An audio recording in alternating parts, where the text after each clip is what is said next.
I don't think that my father, grandfather, great grandfather, whatever, were going out and getting used to rejection. I don't even know what this means. They weren't being rejected at the rates men are being rejected Right. now. Point that the sexual revolution in the long run today is culminating not in more sex.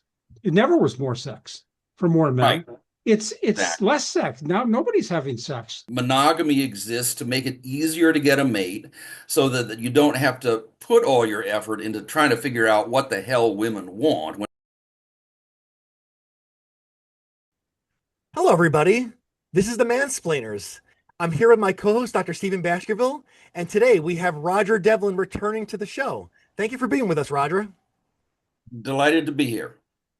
Yes, it's certainly good to have you, Roger. And I am here for the second time, and I've become one of your greatest fans. We're especially happy on the occasion of your most recent book. Your book is called Not Hooking Up.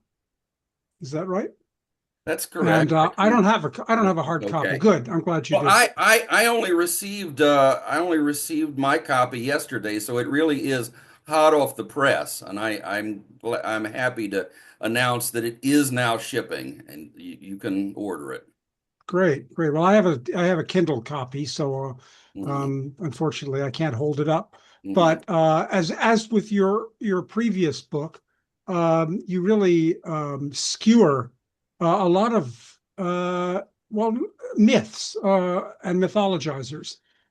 Things like just a couple that come to mind: the whole concept of the male sexual predator, the concept of the incel, the concept of, I like the part where you briefly had a go at the concept of the newfangled sex crime of human trafficking. Um, Mhm. and really, all of these things, the thing that strikes me about all of them, and some others too, is they're kind of optical illusions, aren't they? They're not just myths. They're not just things that the feminists and the tradcons and uh, the popular media throw up, but there are things that they've taken real phenomena and they've inverted them in certain ways to almost invariably at men's expense to make men of various kinds look bad. And it's really kind of again, I can't help thinking an optical illusion, a series of optical illusions where they spin things in a certain way, predict almost. You make them sound predictable. You make them sound entirely explicable, uh, Well, you and want to yet they, talk and about want to talk about sex trafficking? Most of what's called sex trafficking is just good old-fashioned prostitution. It's exactly. it's the world's oldest profession, and by creating the concept of sex trafficking, they're able to make men responsible for women practicing prostitution. Yeah. And prostitutes, the word goes out quickly among prostitutes. If you don't want to get in trouble, if you don't want to be prosecuted, you just say, I was being trafficked. Right. It gives them a get out of jail free card, and it places the responsibility on men. Right. And women women are very adept at shifting responsibility to men. And men are too often inclined to let them do so. And this is a pretty good reason why you can't have women in charge of society. You can't have things being run by people who will not accept responsibility for their own actions, who will not take accountability, who will always shift the blame to somebody else. Right. No, that's precisely right. And what's especially alarming about the sex trafficking thing is it set up a sleight of hand where the feminists can claim that they're in favor of legalizing sex work.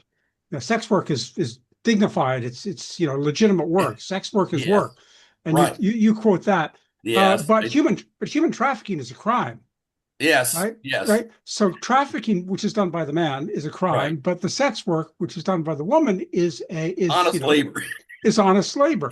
And this is what they're doing. I mean, they're making it a crime to buy sex but not a crime to sell You sell it. sex. That's right. This is quite. It's explicit in the laws of some countries now, such as Yeah, Sweden. Sweden has done that. Yeah. Yes, yes. It's perfectly legal for a woman to work as a prostitute, but a crime for a man to hire her services. So yeah, No, it's amazing. I talk about this, by the way, in my book, the New Politics of Sex. I've always been skeptical of this. I was a participant in a right wing pro family group that used to meet in Washington every so often. All yes, the different organizations would come together and talk about family issues and so forth, so called.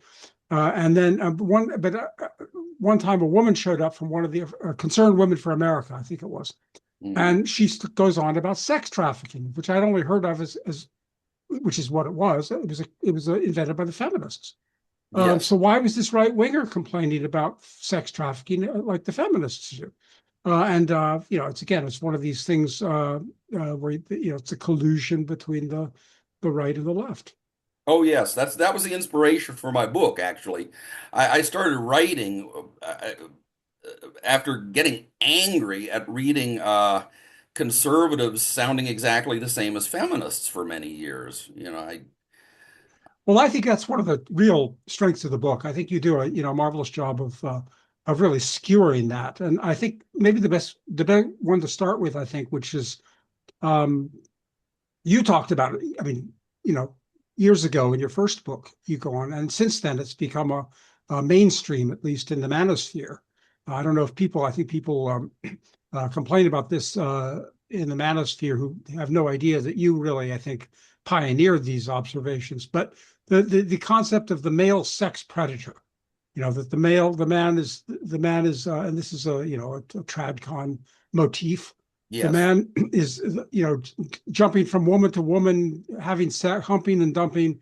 The woman, discarding women, using them as sexual spittoons, as someone once said.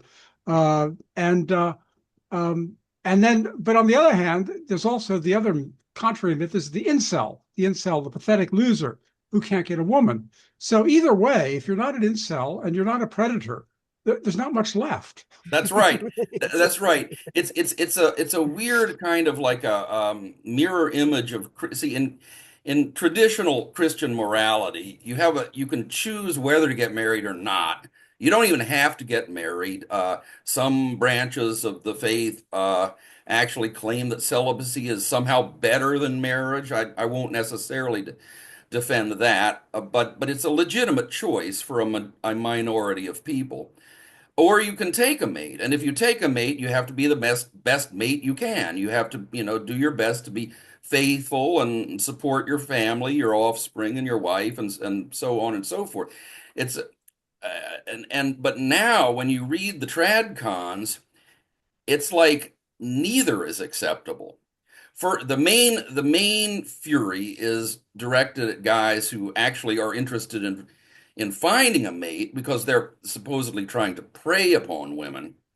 But if you don't find one and you don't have a mate, then that's no good either. They turn on you and tell you that you're an irresponsible Peter Pan who refuses to grow up. Mm, yeah, So yeah, which that. is it? Yeah, right. As I put it at one point in the book, I would read what was it, Chronicles for about a decade. I read it, and that's where I got my distaste for the term predator because they never would discuss sex without calling men predators. That was their whole line. But then if you look closely, once in a while they'll call men pathetic losers if they can't find a woman. Well, what we have, I guess, what happens when socially enforced monogamy breaks down, of course, is the women all go and mate with the highest status men they can find. So yeah, these guys acquire harems, not necessarily because they're predators, but because, multiple women are willing to choose you if you're at the top of the heap.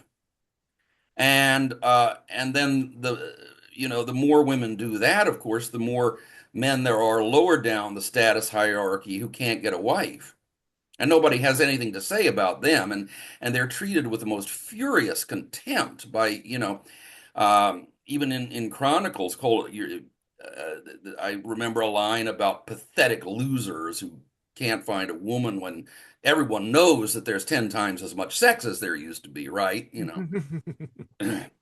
I want to come back to Chronicles and the Paleocons in a moment, but Yeah, as long as we started on this, what you're really saying is that these labels, these slurs against men of various kinds, predators or incels or pathetic losers or whatever, traffickers for that matter, yeah, it really it's easy to invent these labels, these slurs, because it's really results not from the behavior of men, but from the behavior of women. It's mostly. Yeah, changes in the behavior, in the recent behavior of women. That women are, as you say, the sexual norms of society have broken down.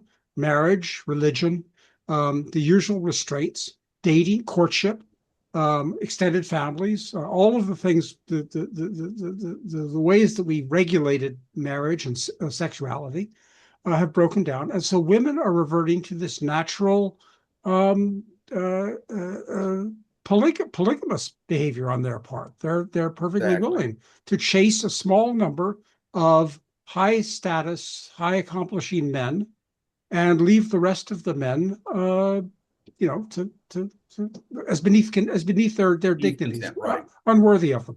Whatever. Yeah, Yeah, and this is fascinating. We just recently did a show on polygamy versus monogamy, yeah. and what you're kind of reinforcing here, I think, is the idea that polygamy is almost the natural default position of the human species Yeah.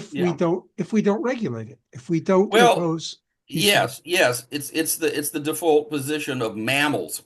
What we're getting here, I mean, have you ever studied animal behavior? I've seen charts showing how baboon mating works. There'll be like one or two alpha males at the top who mate with all the females, and the farther you come down the hierarchy, the less mating goes on, and there may actually be like a majority of male baboons who don't do any mating. They have to ascend the hierarchy if they want to pass on their genes. Which And is how it is in polygamous societies that's right. I mean, before we instituted monogamy and fool- allowed democratized marriage and families. fools believe that polygamy allows men to have multiple wives.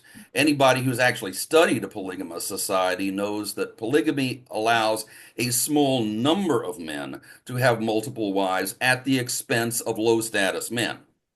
Yes. And this is not the male choice. This is the female, as much the female Exactly. choice as the male choice. Sorry, Bradley, I interrupted you. Yeah. No, what I want to point out here is that it's not even as if we have a polygamous society where there is enforcement or any sort of order, meaning that in a polygamous society, there is husband and wife. There's polygamous marriage, or what we would say more accurately, polygynous marriage. What we have now, to me, it seems as if no one actually knows who belongs with who. I mean, Right. you can meet a woman somewhere through friends, through church, wherever, and you really don't know as a man in the sexual market. I mean, I'm out of the market. I'm married with children, Yeah. but when I was in that market, let's say in the 90s and the 2000s, there was a scene where you don't really even know who is with who.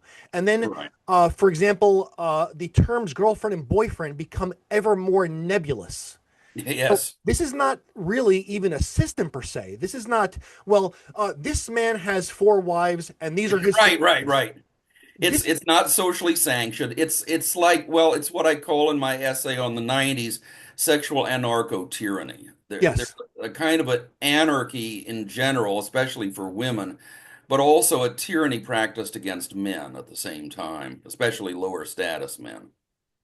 Yes, and I also recall in Sexual Utopian Power a line that stood out with me specifically because of my age of growing up in the 90s and the early aughts is that when you said that, for example, tried Christians would like people to wait for marriage, but then you said in Sexual Utopian Power, if you wait for marriage, you'll be waiting forever. So, Yeah, even some of my friends and I, we actually used to believe that if a woman, showed interest in us. Some of us were decent guys. We held back from advancing, and I'm talking about advancing on not just dating, I mean sexual opportunity. that Yeah. we'd say, well, we're not supposed to get other men's women. We'll just, back off. We will not ask that woman out, even though she's showing Yes. interest. Yes. Yeah. And then who we didn't benefit by doing that on that opportunity because we thought there were rules. Right, yeah, yeah. Men actually are more conscientious sometimes about these things than women. Uh, Women, I've heard stories about women being surprised, married women trying to cheat on their husbands and being surprised at the difficulty. Well, you talk about an aspect of that when you talk about that. I mean, what Bradley's really describing there is a situation where there's almost like animals that don't have a consciousness of the relationship between sex and offspring. Yes. Whereas men in civilization, they quickly understand once they make that realization between the linking sex and children, they quickly have an incentive to push for monogamy, for marriage of some kind, for possession of the woman and therefore possession of the children to go with it, so as being theirs, as being their children. So men have this. I guess men are naturally, or at least naturally, have an incentive to want sexual regulation.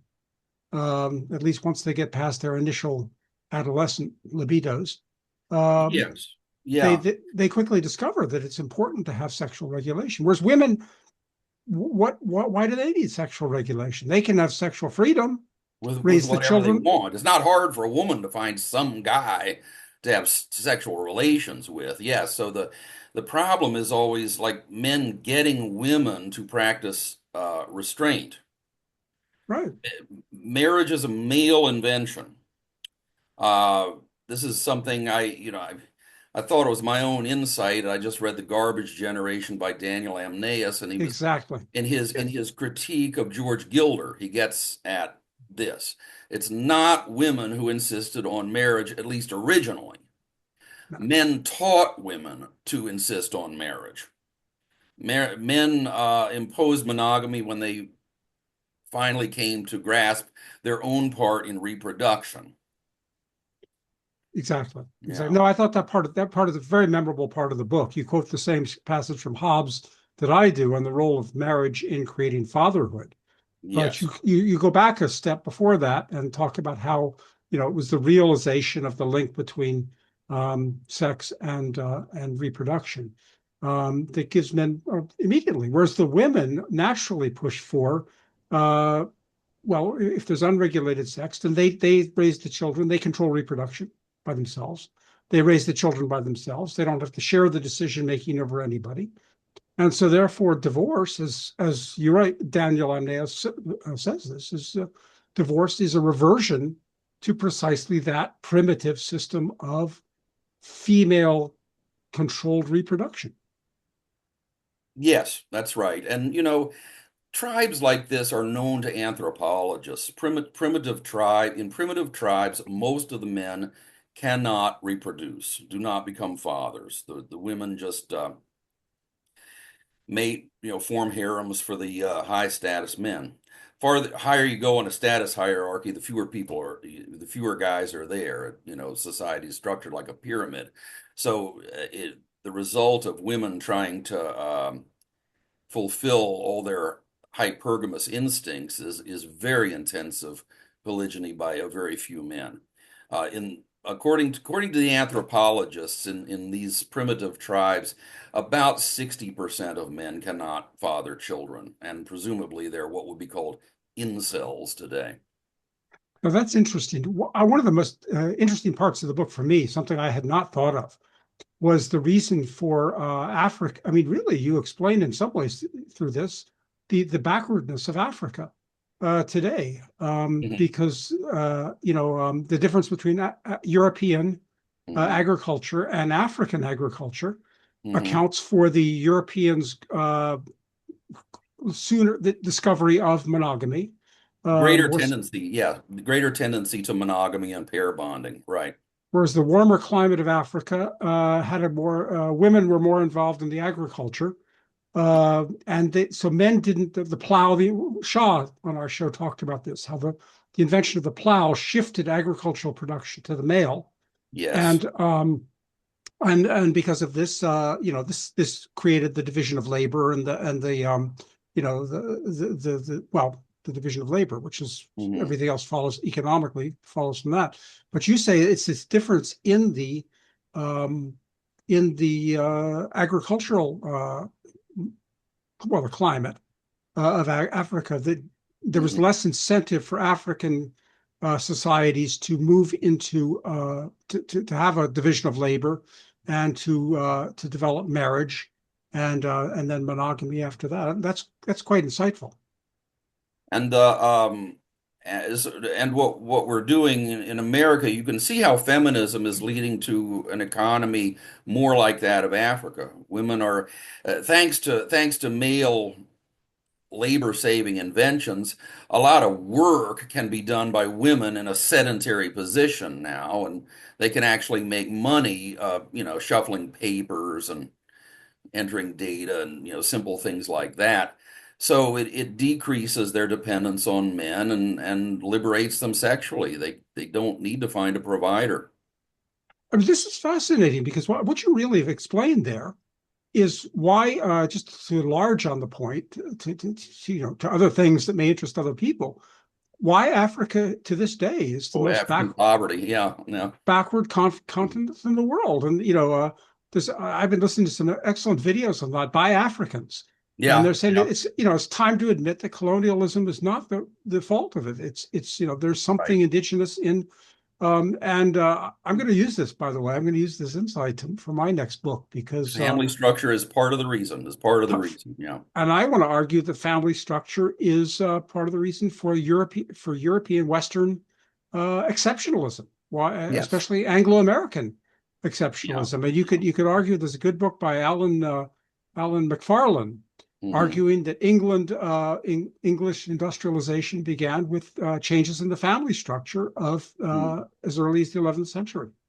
So I mean, this opens up whole worlds Oh yeah. of When interest, you of explanation. when you give men their own woman to support, it gives them a powerful motive.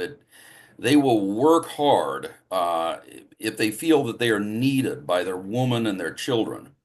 And yeah, so monogamous societies get the best out of their men. Yeah, and if you take that away from the men, like the divorce courts are doing, uh, everything collapses. Everything. The men collapse, the Yeah. society, the marriage collapses, the family collapses, and the economy collapses, and everything with it. Maybe we should say a little bit about the legitimacy of celibacy, which is another aspect. Uh, Right. Men are being condemned when they take a mate and condemned when they don't now. Uh, I guess the thinking is that if a man doesn't marry, he's necessarily going to just sort of go fishing or waste his time but that's not necessarily the case. Many men who are celibate within the context of a religious vow may work very hard, may have a real calling that they work hard at. And in my new book, I got an essay that's ostensibly on the Wright brothers, but it's really a defense of bachelorhood. Yeah. It's good for society that there are a few men who don't go the standard way and get a job, get married, raise a family. The Wright brothers were lifelong bachelors, and they did something genuinely extraordinary with their lives. And it's good for society that there be a few men like that. It's a legitimate choice. I can Absolutely. imagine, as I say, I imagine that the people in Dayton that didn't know what the brothers were doing were probably saying, how come these boys have turned out so no account, wasting their time on a bicycle shop and running around the country, running to North Carolina for some unknown reason. But Yeah. yeah, it's either I basically I'm defending the traditional Christian view. Celibacy can be legitimate for a minority of men.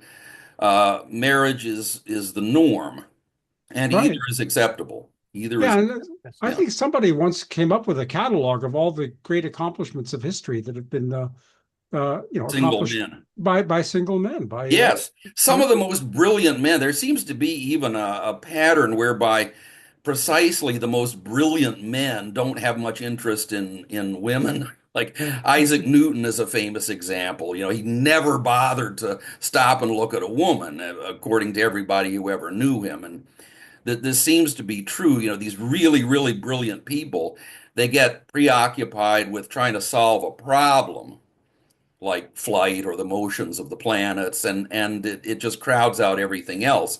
And most of the my academic background is in philosophy. Practically all of the major philosophical figures in the Western tradition were unmarried, with the exception of Socrates, I believe. Yes. wow, that's interesting. Yeah, sorry, Bradley, were you? No, sorry. Yes, no, I recall the Wright brothers. I've been reading all those essays even before the book was published. I've been reading Right. those essays for the past 2 years, 2025 to 2026. I was constantly going back to Countercurrents, and I saw this slew of essays by you as the weeks went by. But that being said, I also would like to mention the manosphere in general. What I see, I'm going to ask you if you agree with this. Do you think that the reason why there is just so much content on what I call cracking the female attraction code, meaning just hours upon hours of so-called looks maxing, going to the gym. I'm a gym rat myself. I am a former Yeah. bodybuilder, but that's because I like it. I Yeah. genuinely like it personally, but day game and night game, and then Chris Williamson has these shows with these evolutionary psychologists where they're talking for 2 to 3 hours about what women want, what women Yeah. don't Yeah. want, Yeah. what makes a Yeah. man, a gorillion things that makes a man attractive. Now, I believe that the reason why this occurs is because of what you said, that when there is Darwinian mating, there's an enormous effort in mating rather than just getting on with your life. Is that Exactly. Exactly. Yes. That socially enforced monogamy exists not because in order to limit the amount of sex men can get, as Hugh Hefner apparently thought, but to precisely to get sex for as many men as possible, so they can kind of, yeah, this is an anthropological distinction: mating effort and parenting effort, and there's a natural trade-off between them. Uh, uh, Monogamy exists to make it easier to get a mate so that you don't have to put all your effort into trying to figure out what the hell women want when women don't even know themselves most of the time. Actually, when I started writing on this subject, one of the immediate occasions, besides my dissatisfaction with the conservative press, I actually started like exploring like pickup artist sites. right? Not Yes. because I'm that type myself, but it was very interesting. And these guys have actually like rediscovered some of the basic facts of like evolutionary theory of sexuality. But it was obvious to me if there and these sites in the aughts, in the first decades of the century, were proliferating. There were a lot of them, and it made perfectly obvious that it was not easier for men to get sex. Yes. There was nothing like this male pickup gurus back in the 1950s. It just wasn't necessary. People would date their high school classmates, and then eventually they'd marry one of them, and that was it. And you didn't need to master the principles of evolutionary psychology to get a girlfriend. Right, because right, you're right about, because even as far recently as the 90s, when I think of it, I think of, well, where do we meet women in the 90s? Well, you went up the block to the park, there were women there. You went to a pool hall, you went out anywhere, and males and females were hanging out. Now it seems Hmm. there's this enormous focus on even how to meet someone. Hmm. Is this Yeah. from kind of, let's say, the breakdown of institutions generally? I mean, the breakdown of, let's say, the family unit, and just even pathways to get find mates? Well, internet dating hasn't done a lot of good. Internet dating seems to make everything easier for men and women because it increases the pool of potential mates. But it doesn't change the fact that there are still about the same number of men and women, and so women cannot be infinitely choosy. And uh, but the internet, this endless supply of male dating profiles, makes it seem as if they can hold out for something pretty close to perfection. There have been cases, I don't know if you've heard, cases of guys getting busted running fake dating profiles with pictures of professional models on them, and have actually succeeded in like extorting money from women, convincing them that they're these globe-trotting Yeah. A-list male models that are, desired all over the world. And some crazy woman in Peoria or in India or something uh, will like, send them money if they say, "Oh, I just need money for a ticket to such and such so I can come and meet you," right? Amazing. Well, Yeah. you make the dating, courtship, well, first courtship, then dating, now sex, all, relationships of all kinds are just in free fall. I mean, there's, Yes, apparently on college campuses, right? I'm afraid my book might have been a little late because like there actually isn't a whole lot of hooking up anymore. There was, hooking up is like an expression from the 90s and the aughts. The latest reports from the campus are the men and women stay away from each other. I guess, the men are afraid of all the things they can be accused of. They can, and I guess the women have all been convinced that men are their enemies. So I don't know what the trad cons are going to do if they can't call men predators anymore. I guess now we're back to being pathetic losers who refuse to grow up, I suppose. Has to be our fault, of course. let's talk a little about the trad cons because I'm kind of curious about this too, where this comes from.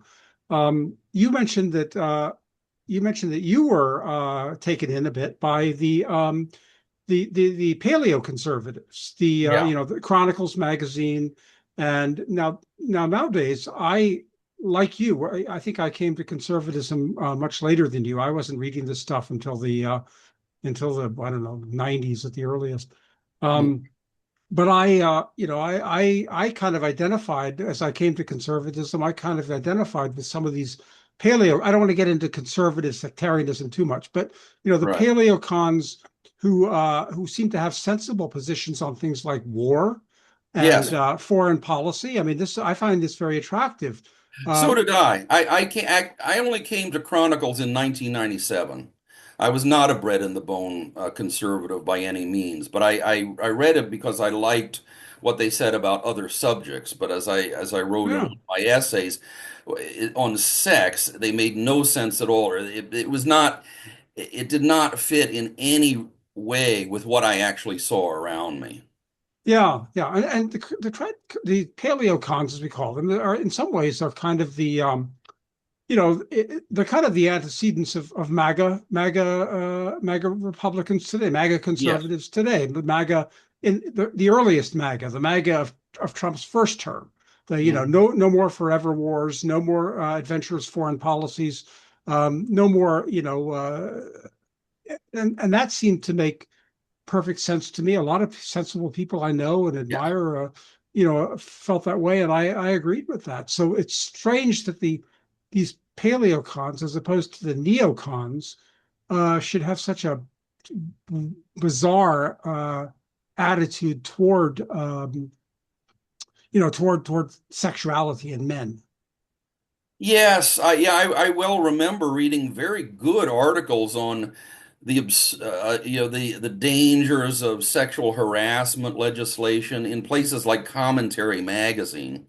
And but in Chronicles and among the paleocons, it was always like time stopped in 1969, and the campuses were like this endless Woodstock festival of random mating, every guy mating with lots and lots of girls, and it had nothing to do with reality, and they never said anything about what I have called the phase of the sexual terror, where men were being called date rapists and harassers and stalkers and deadbeats and so on and so forth. It's like that didn't exist for them. They didn't register anything that happened after about 1969. Yes. Yeah, this is peculiar to me. But the again, I mean, by the way, I write for Chronicles now occasionally. They have new Yeah. editors entirely, and Yes. they're Yes. much more sympathetic. Oh, They good. still won't go whole hog and open up like, but they're much more, much less close-minded than that generation. I think that you're referring to. Yeah. And as far, especially, I should mention also, it's uh, the TrideCon, the Paleocon, the Chronicles, and that foundation were originally connected with Alan Carlson and his Yes. Right. Howard Center, which has done some pretty good work. I mean, they've Yes, they published my have. work and on the family Mhm. and that sort of thing. So it's I don't know, it's just kind of bizarre. So Yes. And sorry, brother. no, it's all right. Also, Roger, I want to bring this up also, is that have you looked into this relatively new subset of the manosphere called the gentle manosphere, consisting of Scott Galloway, Chris Williamson, Rob Henderson, Mark Manson, Mac and Murphy. Again, to repeat from last time, hours long podcasts about telling men to man up, improve themselves, get out of your house, stop watching porn, you're pathetic, go out and approach women, and also, quote, get used to rejection, get over Oh, rejection. And, just to insert this here, I don't think that my father, grandfather, great grandfather, whatever, were going out and getting used to rejection. I don't even know what this means. And approaching women, with that well, said, they weren't being rejected at the rates men are being rejected right, now. right, Thanks. See, this is female sexual utopianism. It's the stuff that was sold to naive young women by Helen Gurley Brown. Just at the very same time that Hefner was selling Playboy to guys, there was this female sexual utopianism that tried to convince women that they could have everything they wanted. There was a not just a man, not just a boy for every girl, but a fabulously attractive, yeah, exciting man yeah, for every girl who wanted one, right, even if she was just a plain Jane, like the young Helen Gurley. right. And this is obviously utopian. It's I don't see why women can't understand this. That if they all want to have an exceptionally attractive man, they're going to have to share. That's just that's just numbers. That's arithmetic. That's not men being irresponsible or failing to commit. And in fact, under socially enforced monogamy, all the women have the same complaint. All the good men are taken. And that, of course, means the exceptionally attractive men tend to go fast and they tend to go to the highest bidders. That's Yes, actually kind of the point of marriage. right. That's the point of socially enforced monogamy. The women can't all have exclusive possession of unusually attractive men. So under monogamy, those guys are removed from the market quickly, and what mothers used to tell their daughters was, see, the daughters, with their hormones, directing them to a few very high status or good looking men, they would be in despair when these guys disappear from the market. But the mothers would all tell them, that's not so important. Sexual attraction is not so important. It's not going to get you through 50 years with somebody. The mothers knew that the disappearance of a few highly attractive men from the market did not mean that their daughters could not find a good man and achieve success in marriage. So the message of the older women in those days was, don't worry, don't put too much of an emphasis on mere sexual attraction. It's not what makes for a successful marriage.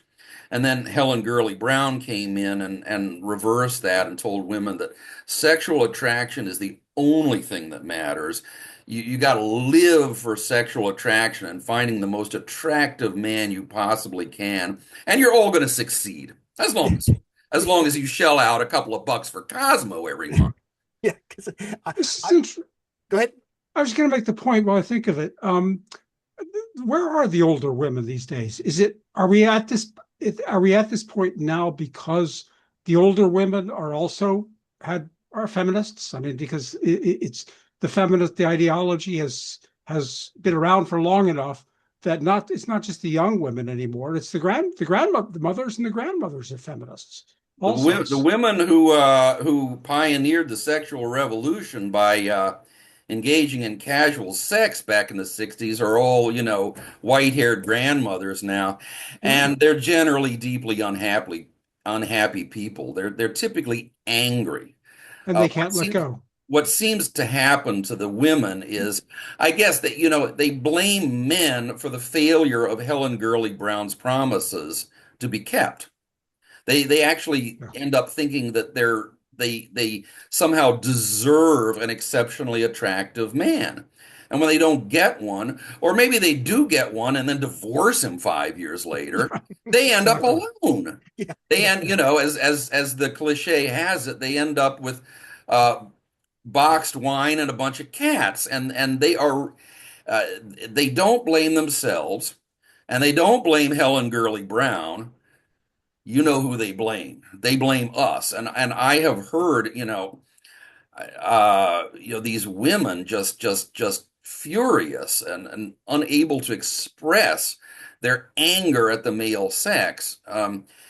I guess because nobody loves them. They're human beings need love, and these women have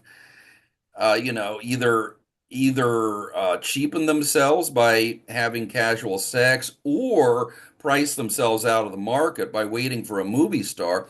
And either way, when they're old, they have no one to love them, and they are deeply unhappy.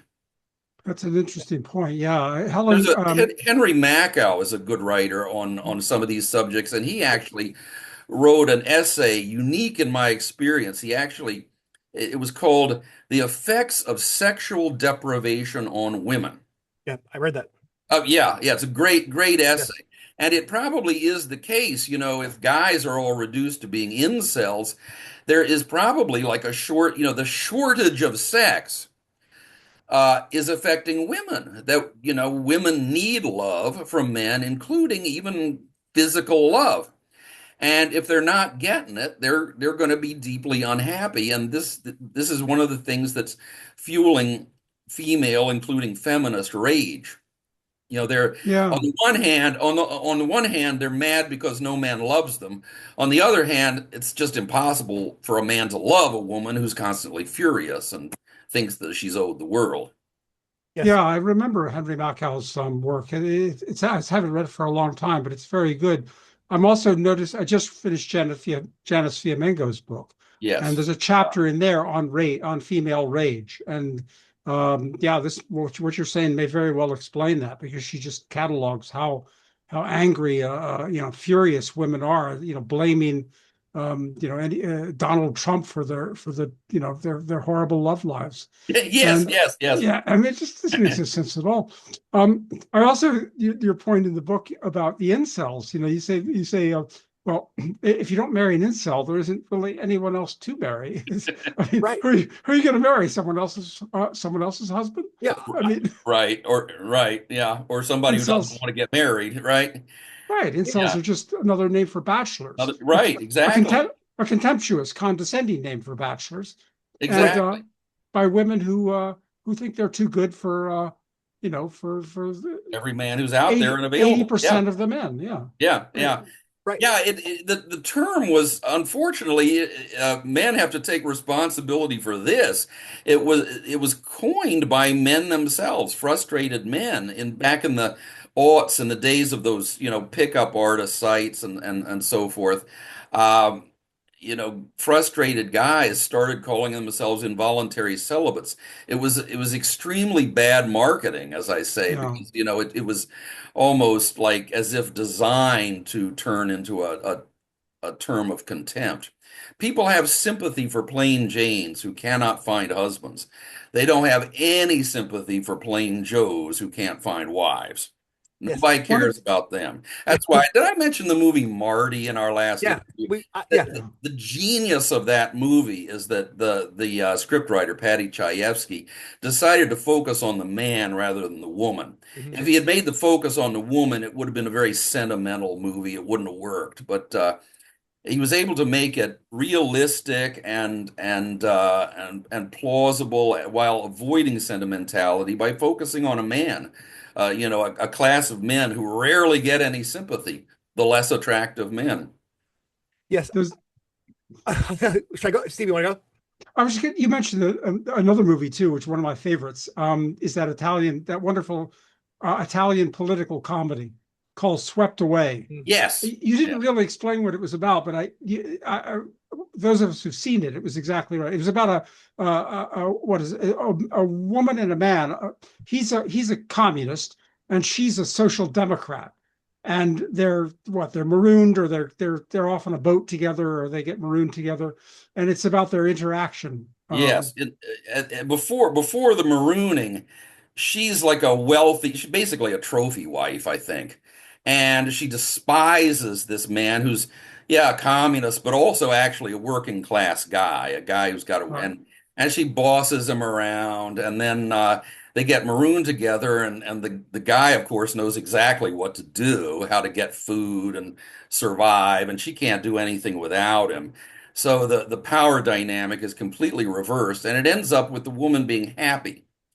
That's the surprise result because women, they will mock men and consider themselves too good for men, but they won't be happy until they got a man in charge of them, until they can, surrender and put themselves under the authority of a man. That's the paradox of female sexuality.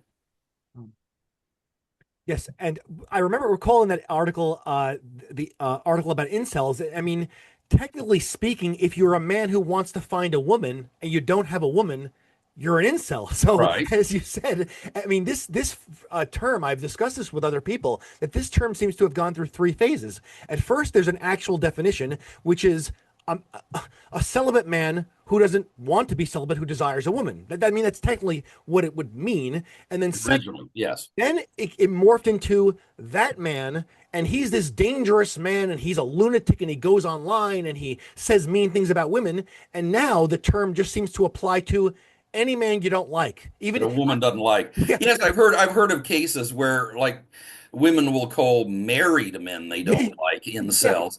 But yeah, there have been some high profile cases, I'm sure you know, of like frustrated men like opening fire on women. And this has resulted in proposals from feminists that incels be classed as a form of terrorism. yes, And my first thought about that is that if you define every man who would like to find a woman as a terrorist, you're going to have one hell of a lot of terrorists out there. yes, yeah, It's just obviously absurd. Well, this confirms my own view that feminism is degenerated now into simply nothing more and nothing less than a system of turning as many men into criminals, putting as many men Yeah. behind bars as possible. It's just one more rationalization Mhm. for putting men behind bars. Yeah. It's history's most successful hate movement. yes, No other movement could have succeeded so well because no other group of people are subject of so widespread sympathy as women. Everybody cares about women. It's a natural male instinct. Protect the women, you Right. know. And there's no place for superfluous men except prison. Yeah, I yeah, mean, superfluous men serve no role in society, and they're potentially dangerous and belong in prison. So that's what yeah, else is there? yeah, yeah. yeah. And I would like No. to circle back to the gentle Manispherians, Oh, because yes. for example, as Steve and I saw some of this, I shared a link with him when Scott Galloway made an appearance on the Oprah show, and I didn't like that because I think that he has some good intentions, but he seemed to be not necessarily scolding, but lecturing to men who seemed like decent men. I mean, some of the men just Yeah. looked dressed well, their demeanor was fine, they were articulate, educated, had jobs, and he's telling these men to improve. Yeah. You What can is there to improve? What? see, you can always say that uh, men can improve, that there's room for improvement among men. It's always true by definition. Right. Logically, Exactly. you could also say there's always room for improvement among women, although nobody seems interested in Yes. saying that. But yeah, like a failure of male virtue cannot begin to explain uh, a whole society going off the rails. Yes. You know, I mean, we all know that the deadbeat dad business was a hoax. That this was, but you know, why did people believe it? People are willing to believe bad things about men. Yeah. They're not willing to hear bad things about women. Maybe we need a in our last interview, Stephen mentioned Humphrey Bogart. I think maybe we need like a revival of film noir with it. One of the aspects of that 1940s and 50s genre was a willingness to portray bad women, a willingness to Yeah, warn men there are bad women out there that you must avoid. They're dangerous. the Maltese Falcon. Yes. Right, Yeah, exactly, exactly. You know, the Bogart's love interest turns out to be the murderess, right? Yeah. Yeah. yeah. I'm also not saying that I'm some type of like a East Coast New York City tough guy, but I'm going to say this is that I know men who are, around my age now, 40s, 50s, who are former criminals, formerly violent men. In their younger days, they could have used a lot of self improvement. They could have used improvement, Yeah. but they didn't have a shortage of women to go out with or have sex with. Yeah, that's true. Yeah, the success of criminals with women is something that continues to baffle me, but there is actually a phenomenon known to psychologists as hybristophilia, where women perceive criminals as very manly and flock to them. Does it even guys on death row, get letters from groupies? Right, right. But the gentle manospheres are not telling those men to improve. They could use Right, some exactly, improvement. exactly, Yeah, exactly. And I've heard that this is what happens in church. This was a comment on you posted one of your recent videos to YouTube, and some commenter wrote about like churches that are filled with single mothers. And the pastors, of course, they deplore this and they respond to the situation by getting up there in the pulpit and denouncing not the single mothers, of course, but promiscuous men and men who have irresponsible sex. And the problem is the guys that are actually in the pews listening to these sermons are not the ones that the women are hooking up with.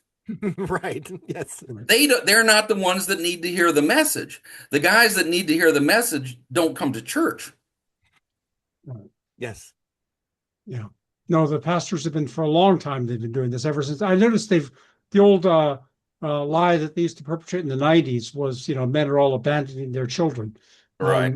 But they don't even bother with that anymore. They don't even, I don't hear that. Now it's morphed into this, these incels and sexual predators and overgrown little boys need to grow up and get married and yeah, one of the what you were saying about incels, I just want to go back. One of the most memorable lines in the book about incels, the way men have internalized some men have internalized that label and owned it as describing themselves.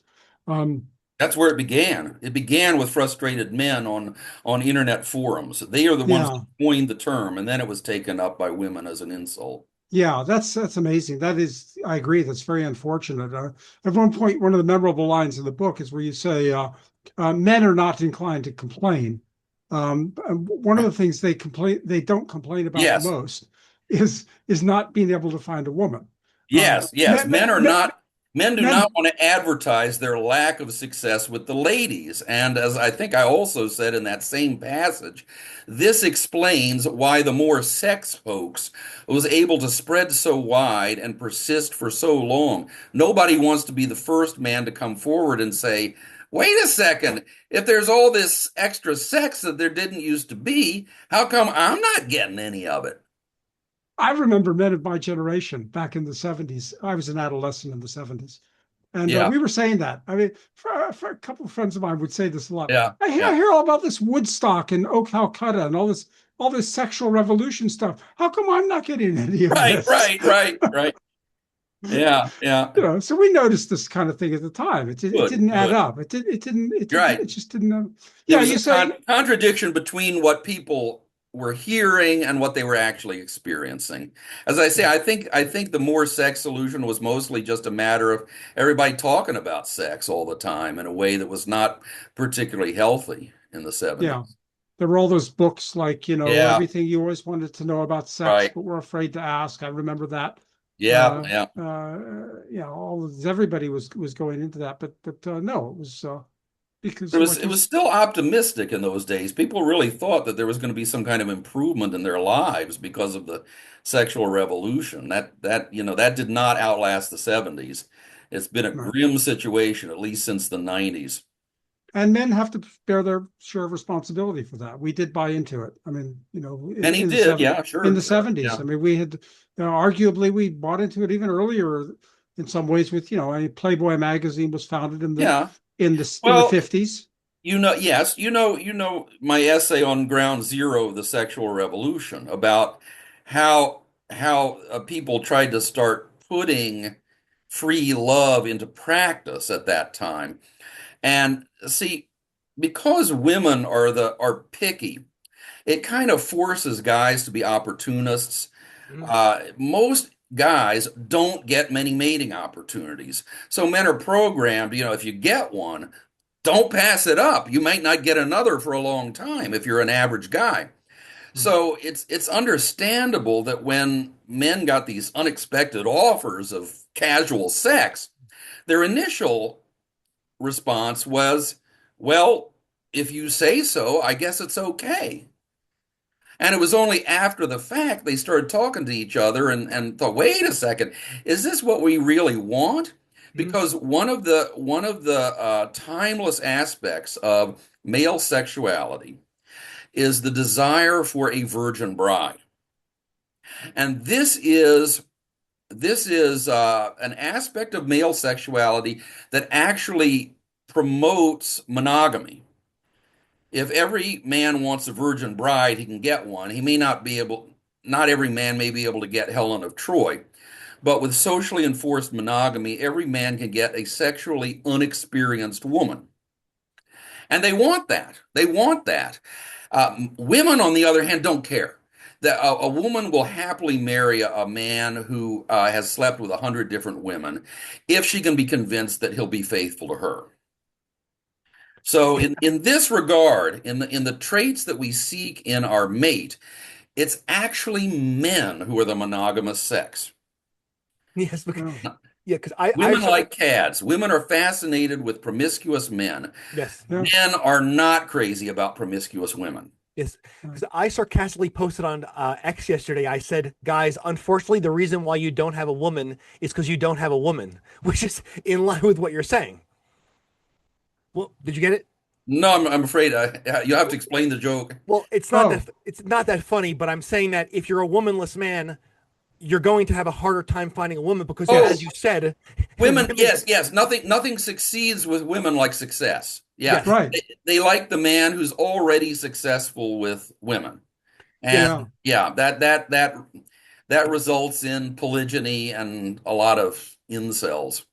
yes. Yeah, that was something again that we noticed in the 70s. I remember in my adolescence, a lot of men commented about that uh, in the 70s that if you go into a bar or some environment by yourself, you're nobody. But if you go in with a woman, all the other women are interested Yeah, in you. Yes, yes, exactly. It's been done. Students of animal behavior know this. I talk about the quail experiment in my first book, Sexual Utopia and Power. You put decoy females next to a male quail. All the female quails want to mate with that male. They're kind of sheep-like. You identify the alpha male by how many women are orbiting him. yes. And there's something also. Speaking of social media, um, there is all this talk by these pundits like Brad Wilcox and others who keep on stating that we have the lowest marriage rate in X amount of time. We have an exorbitant amount of people who are men who are unhappy, unattached men who are unhappy, women that are unattached. But then if you challenge these people on solutions, and I don't mean solutions of just each individual man improving himself. I'm talking about structural solutions here. not all of them like repeating these statements and these stats, but then they don't have the will or the wherewithal to even mention a solution. For example, I would term this moral squeamishness because the structural solutions, for example, as you said in one of your interviews many years ago, that we need to dismantle the divorce industry. Yeah. So that is a harsh measure. And other measures that need to be enforced are social norms, even family involvement of who pairs with who, or some other institutional actions to get things going again, more towards civilization. Like I remember that Mr. Diana that you spoke to recently in Identity Politics, where you guys mentioned that in ancient Greece. Now I don't know if we should implement this, but I thought it was funny when he said maybe we'll get back to this. Is that as you said, in ancient Greece, if there was a woman who was not ill favored and she could go to the archon and they would round up a husband for her, right? So Yes, men did not have the yeah. right to remain unmarried. Right. But if you see, I'm not sure if we should implement that, but that is what I'm talking about. Meaning that if politicians and talking heads want to say that this is a terrible situation, there's a low birth rate, people are not even getting together, the future looks bleak, without even mentioning a solution besides Right. these paltry Men do financial. better. Yeah. Yeah, or we're going to give you a free SUV or something. Oh, you're married? I think in Hungary it was I think Viktor Orban, he was like, Tax breaks. yeah, like tax breaks, or you get a Yeah. family car, you get an SUV or something like that. And this doesn't work. Right. I'm not an expert, but I do respect your and Steven's input. Well, the things that have to be implemented, they take will. They take Yes. they take authority. So what is keeping from people from not only not implementing solutions, but once you mention it, like for example, as I said in being a little long-winded here, I apologize. When I was talking to Dr. Sulikovsky about this, meaning that if we just announce to everybody the party's over, no more dating, infinite dating, no more boyfriend and girlfriend in situationship or relationship forever. It's done. Either you're going to get married or just have fun inside your homes and just shut up about it. What do you think of that? Well, yeah, gosh, it requires saying no to women. It requires Yeah. telling a woman you entered into this covenant with this man.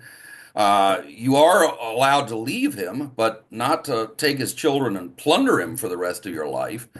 Uh, I don't see any men willing to do that. I mean, people will only denounce no-fault divorce if they can picture it as a matter of men trading in the mother of their children for a young trophy wife. Yeah.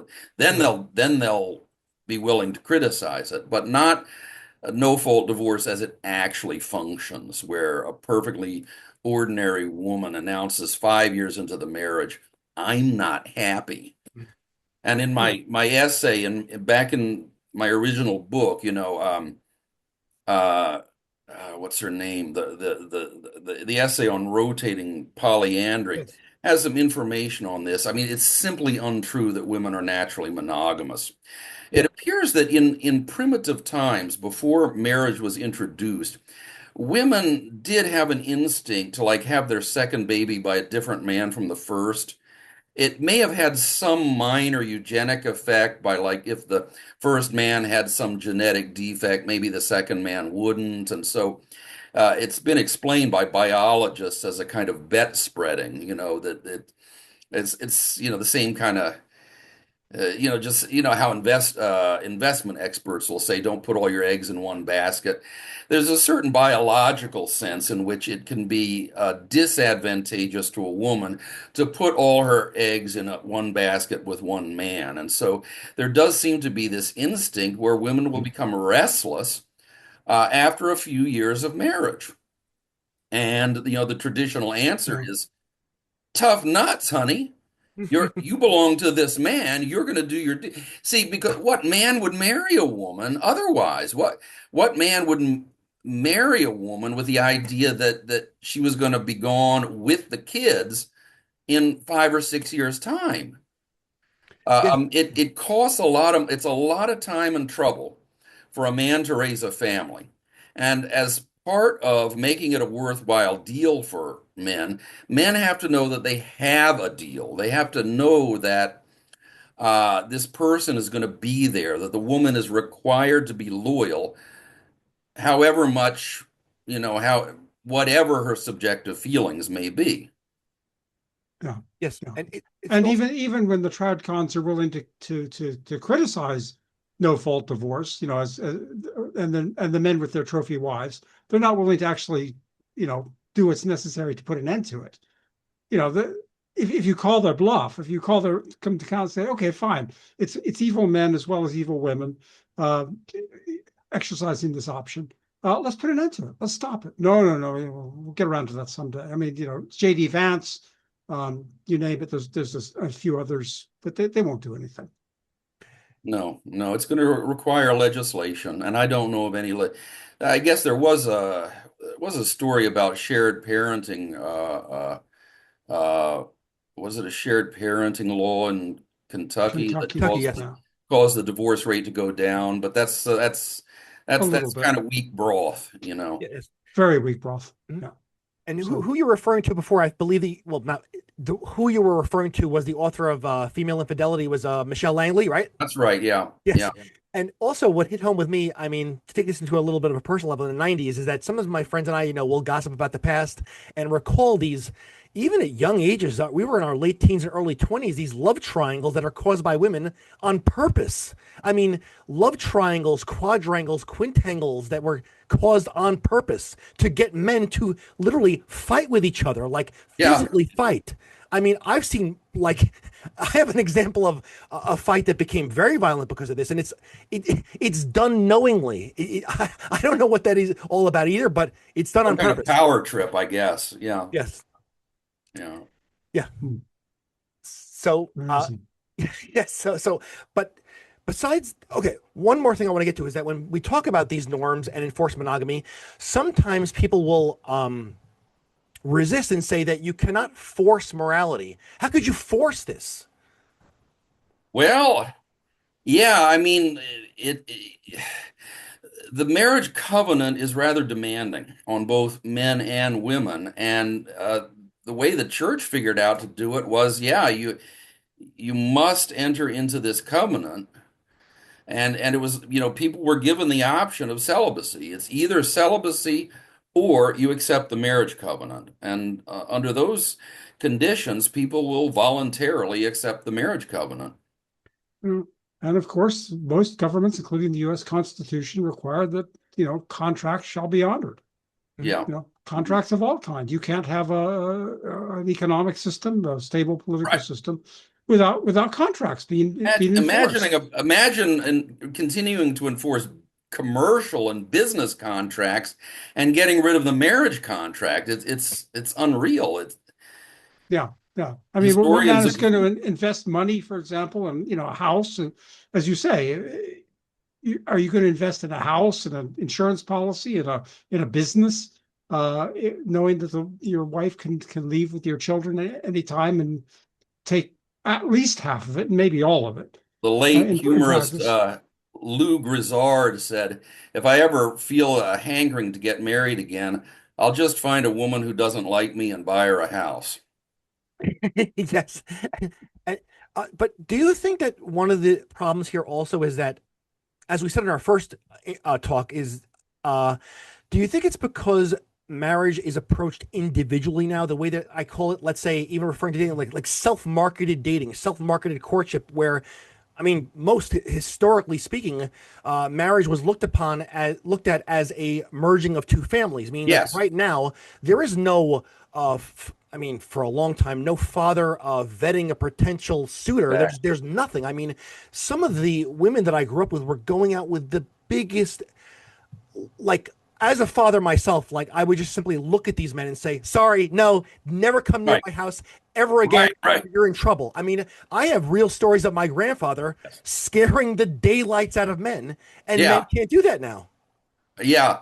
Uh, Sex is too important a matter to be left to the judgment of young women because young women don't have much judgment. They'll just obey their hormones, and that's not good enough. There needs to be parental involvement. I think especially to influence young women's behavior. I think the women even really want it at some level. Yeah, They and like you say, unfavorably if it were reimposed. I think that's an important point that feminism and these decisions are increasingly being decided not just by women, but by young, very young women, adolescent girls in many ways. I mean, the Swifties of the followers of Taylor Swift. I mean, they're kind of they're a huge voting bloc now, and they've kind of inherited everything. So it's not thoughtful intellectual women in universities even anymore. It's a bunch of adolescent girls Yeah. cutting off relations, not only poisoning relations with men, but cutting themselves off from their fathers and off sometimes their mothers as well. I mean, this is just madness at this point. I mean, Yes. Yeah. Yes. well, Roger, this It's has been been about an great. hour and 20 minutes. Yeah. So, Has it been? Oh dear. Okay, that's a Okay, little so more yes, than we're supposed to do. yes, But anyway, it's been fascinating. I've really enjoyed our conversation. I really enjoyed the book. I hope people will go out. Yeah, show us the book again. yes, Not hooking up. it's available from Countercurrents. At the moment, it's even available on Amazon. I don't know how much longer that's going to be the case because they banned Sexual Utopia and Power. But Huh. the best way to get it is probably to order it directly from Countercurrents, the publisher. yes. And I Okay. will I will link to all your articles on Substack, Unst.com, Countercurrents, and it's the Occidental Quarterly, right? Yes, Okay, so all Occidental four of those. Observer. Occidental Observer is the Oh, website. okay, yes. Sometimes I get confused between those two names, but I will include links to all four sources where your articles are published, and also obviously Countercurrents. I'll link the page at which someone can purchase the book in the description of the show. Great. All right. So, to the audience, I hope you enjoyed this great, insightful episode, and subscribe to the channel if you want to get more commentary on men's issues and men's well being. Thank you for being with me today. With us, actually, rather, with us today. Yes.